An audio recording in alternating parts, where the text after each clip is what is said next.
Dikon murang-muring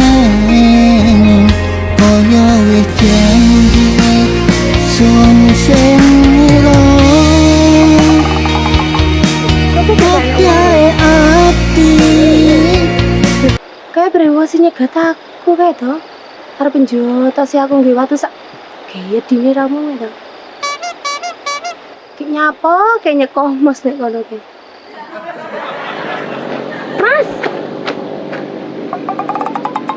Loh. Seta. iya aku sing kelo. Sing mau cegat mobilku kelo sing arepe mau antemi watu gedhi ki lho. Arep mau joto sih ke. Oh iya sepurane, Mbak. Sampeyan ki lho nyapa ning kene.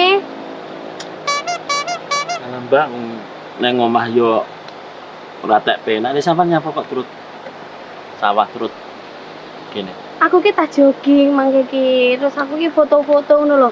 Dadi niku kok enek wong lungguh, lamun ki nyapa. Yo anggo daripada ngaduk munggo kene lho, Mbak. ati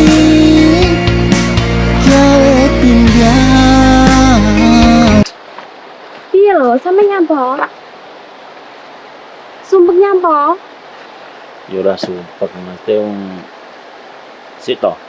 Ojo sumpane kok langsung curhat ngono to. Piye, Mas? Ndak lho Mas Teh. Iya. Ya ora apa-apa ngono iki sampe curhat. Dang curhatan, Dang.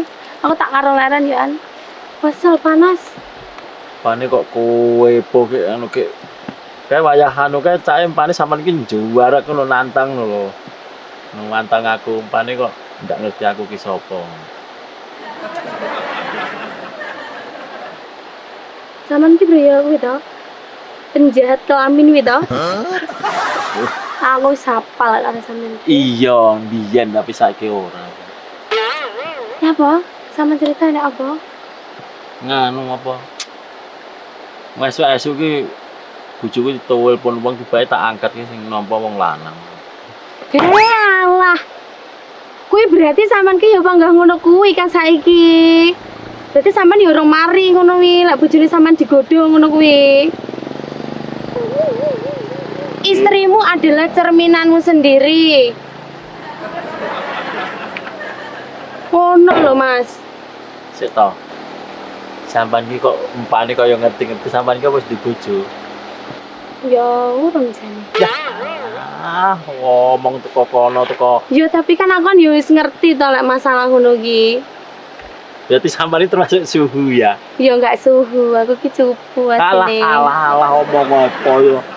Cupu tapi dilokane tapi asline ya suhu pemain. Nek ngelokne aku penjahat kono ya sak dhuwure mungkin. Ya ngerti kok masalah ngono kuwi. Oh, lek aku pemain berarti sama sing mainin. Ndak. Oh no. Sito. Apa iku wis kenalan? Wes. Sama jenenge kuwi to? Sapa kae? Dari siapa? Berdolo. Berdolo. Penjahat kelamin. Kok iso bener. Tapi yo matur suwun. Aku nang omah sumpek nang kene cetan sampean iso guyu. Ya termasuk anu. Ngono iki rubah. Apa jenis sifatnya sampean iki dirubah kudune. Yo ngene lho. Mangga jenengmu Mangga Hifa to? Mangga. Oh lah ya. Aku ki yo ndak kaya mbiyen. Dikon murang-muring kaya wis janji sun sing ilang kae ati gawe pindang rengkat iki ketane